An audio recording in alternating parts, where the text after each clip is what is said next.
nagkaroon ng putukan sa Senado at merong kanya-kanya pong anggulo. Pero ito po, papatunayan natin kung sino po talaga ang sinungaling. Kasi sinasabi walang NBI na pumasok, walang baril, etc. etc. Ngayon, medyo may problema na nabubuo sa pagitan ng executive department o executive branch at saka legislative. Yan, kailangan natin malaman bakit nagbabanggaan ang parehong ahensya, parehong branches ng gobyerno. Dapat malaman natin sino ang nagdudulot nito. Kaya nga ilagay nyo dyan sa comment section, sino ang nagpapalaki ng problema ng gobyerno. Tingnan po natin ito. Number 1, sa 5 sinabi ni Direktor, 6 ang mali. Oy, matindi. O, sinong direktor? Si Batibag. O, titingnan natin Pero, yan ba ay lehitimo? Unang tanong. Pangalawa ba, importante ba yan? Kasi baka naman nagkamali lang ng 1 plus 1 si Matibag o 2 plus 2 o parang si Bongbong at saka si Anticler. Nagkamali lang. Ang sabi na aresto, yung pala hinuli lang. Magkaiba daw yun. O, pero ito, tingnan po natin sa 5 sinabi ni Matibag, 6 ang mali. Una, Okay? Sinabi niyang ibibigay niya warrant, sabi niya ibibigay niya yung report, sabi niya papakita niya na hindi sila yung gumulpe, sinabi niya na hindi sila nag-i-inspection ng mga kotse, tapos sinabi niya paulit-ulit yesterday, walang NBI sa Senado. Yan. O, isa-isay natin. Ulit-ulitin natin. Sa 5 sinabi ni Direktor, 6 ang mali. Okay? Sinabi niyang ibibigay niya warrant. Yan. Okay. Dito hinto tayo. Ito ang pinakamalaking problema. Yung warrant. Okay? Kasi po kung walang warrant, walang karapatan ang NBI pumunta dyan. Nakukuha po natin. Ngayon, kung ang warrant ay galing sa ICI, dapat dumaan pa rin sa Korte ng Pilipinas. Ito po, challenge ko sa inyo. Kung kayo pulahan, dilawan, pinklawan, kung ano-ano pa. Itanong nyo po doon sa abogadong hindi bias. Kung kayo po ay nag-iisip, alam po natin lahat ng bagay, lahat po ng desisyon, lalong-lalo na sa pag-aaresto, kailangan dumaan sa Korte ng Pilipinas. At ako naniniwala, yung mga lawyers na kahit kampi sa kabila, alam nila, ginagawa lang nila yan for political reason or for maleta reason. Pero alam nila, mali po yun. Dapat dadaan sa Korte ng Pilipinas. All the more kung wala talagang warrant. Ito po ang narinig natin. Meron po tayong nakausap at di umano yung pinapakita ni Trillanes na warrant peke. Kaya nga naman, iniimbestigahan yan. Kita nyo nung nagtataas siya ng papel, pababa-baba. Kung ikaw matapang, nakaganyan yan habang nagsasalita ka. Ipapakita mo sa media, siya pataas-baba, pataas-baba, pataas. Ilang beses sinabi nung reporter, pakita.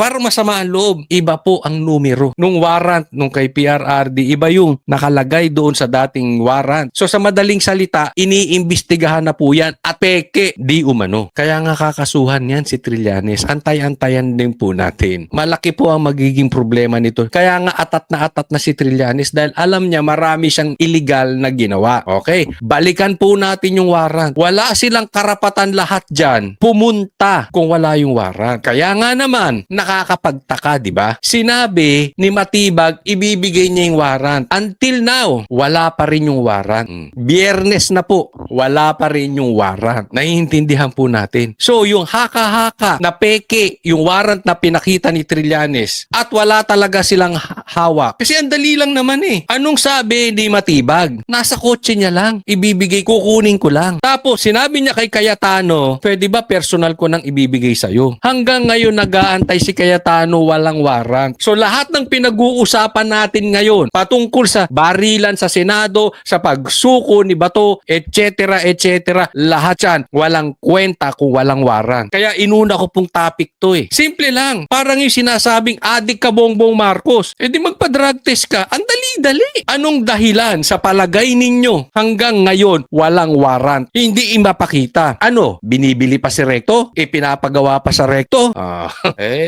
Sinungaling talaga. Una. Pangalawa. Sabi niya ibibigay niya yung report. Ibibigay niyo yung report. Hanggang ngayon, wala pa rin yung report. Sabi niya, papakita niya na hindi sila yung gumulpe. So, ibig sabihin, papatunayan niya na hindi yung NBI ang gumulpe nung OSA. Alam mo, para sa akin, that is unfair. Kasi wala sa posisyon yung OSA.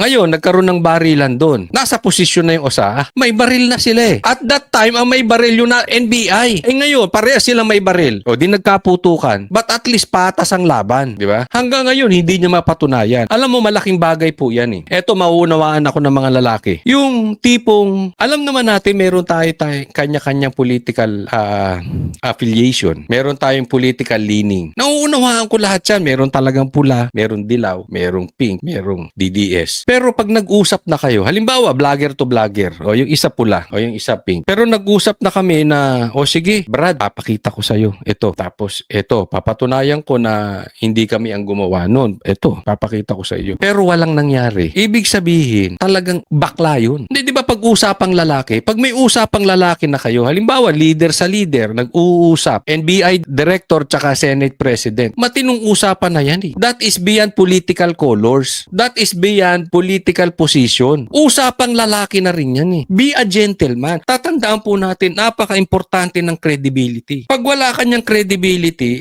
nako. Kaya nga naman, ang datingan dito, parang bakla ito si ano. Hindi ko sinasabing bakla, alam kong tunay na lalaki yan. Pero yung dating niyang ganyan, alam nyo, may narinig ako na marami siyang ginagawang kapalpakan, mamaya po ikakwento ko, ha? Sinabi niya na hindi sila nag-i-inspection ng mga kotse. O yan, kitang-kita naman, hindi sila nag-i-inspection ng kotse. Nakukunan ng media. I mean, napakasiga nung NBI. Ito pag sinabi kong NBI, ako marami akong alam na matitinong NBI. Matino sila at maraming naikakwento sa akin, matitino yan. Kaya lang, nagkagulo-gulo sa pamumuno nitong si Matibag. Kaya nga naman, dapat kayong mga NBI din, lalo na yung mga matatagal na dyan, dapat naman siguro gumawa kayo ng hakbang. Dahil nasisira yung ahensya nyo eh. Sipin mo, pupunta ka dyan, tapos i-inspectionin mo lahat ng palabas, tapos itatanggi mo. Yung gagawa ka ng kalokohan, tapos itatanggi mo, asan ang tapang mo? Asan ang tapang mo dun? Diba? Kitang-kita, nakuhanan ng media. Tapos sinabi niya pa ulit-ulit yesterday, walang NBI sa Senado. Yun, ang pinakamalaking problema. Sinabi niya walang NBI sa Senado. Mamaya papatunayan ko sa inyo. Sinungaling tong si Matibag. PNP na mismo nagsabi. So ang problema, the director seems to be lying to someone. He's lying to the palace, he's lying to me, he's lying to us, he's lying to ano. So ayusin niya muna sarili niya. Di ba? They're under investigation also eh.